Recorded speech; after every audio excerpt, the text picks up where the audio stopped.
really make decisions off your feelings. I agree with Mr. Rogers, Mr. Rogers from Mr. Rogers' Neighborhood. He said feelings are mentionable and manageable. And I agree 1,000%. But I also know that you cannot make decisions based on how you feel. You have to have a better assessment than that. You have to have a better assessment. And if nobody checks you on it, then you'll feel justified in making decisions out of your feelings. Because see, the real fight, I've learned this experientially, the real fight is what's going on in my head. It's really not what you've done to me, it's how do I process what you've done to me. Because no matter what you've done to me, it doesn't have to get in me what you did to me. Oh, I'm going to say it again. Doesn't matter what you've done to me, it doesn't have to get in me what you've done to me. See, the minute I let it in, that's when the real warfare starts. Because I don't care what you say about me, but you don't have to have opportunity to get in me. Because once you step into me, you change how I think.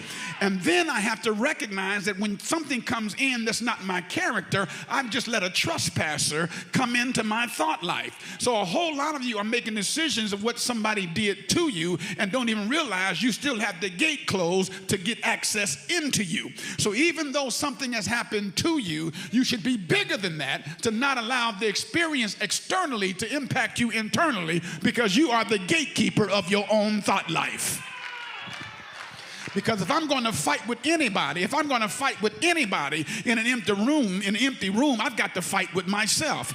I've got to get myself into the place where, listen, Roderick, you better get over them because they ain't thinking about you. You got to make up in your mind. You got to keep going, keep living, quit being submitted to the opinions of other people. You don't have to hold any grudges. You can say no and be saved. You can say, I don't want to fellowship with you and be sanctified. I don't want to go out to dinner with them and love God. And don't allow people to impute on you feelings that are not yours because you're fighting in your own empty room. I'm trying to get over me. I ain't thinking about you. I'm trying to get victory over my own thought life. I ain't thinking about you. If anybody go crazy, I'm not going to let you drive me crazy. I'm going to have to go crazy on my own. Am I preaching to anybody here?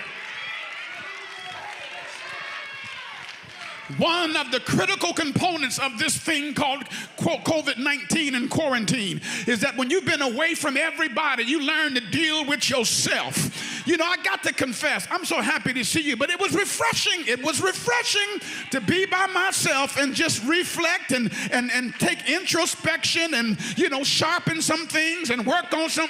It was refreshing to not have to deal with people's attitudes and she don't like me and who he looking at. They didn't speak today. It was refreshing. I got to confess. It was refreshing to preach the gospel and just go home. We didn't have to have no side counseling sessions, no secret prayer on the side, people trying to be wonders, trying to interpret your dream over here. And we already had Jesus came in and left, and you're trying to have church on the side. I admit it was refreshing.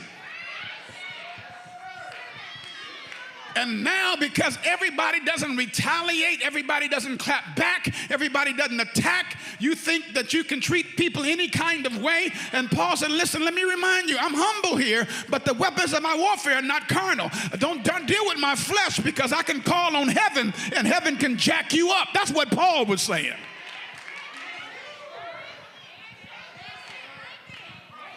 And see, fighting in an empty room will teach you to quit trying to overcome other people and overcome yourself. Because you're not going to control other people. You're not going to manipulate other people. You have to learn to deal with how things go. Amen. You let the chips fall where they lie. You got to know how to roll with the punches. You know, if anybody ever punched you in the face and you lean back, that's called rolling with the punch. You can take the impact out of something if you roll with it. I'll holler across the room and say, roll with it. See, but if you try to just stand there, I'm going to take it. Well, the blow is going to be greater, but if you roll, you take some of the impact out. And the enemy don't want you to roll, and the folk that ain't for you don't want you to roll. Because when you roll, you'll keep moving. Am I preaching to anybody here? Yeah, it happened. John 16:33 said you might have peace, but in this world you shall have tribulation. Yeah, you got to deal with it, but you got to keep living. You got to keep living. You got to keep living. So get over it so you can get on with it. You cannot keep camping out at the land of was, because there's nobody there but you, and you are fighting in an empty room.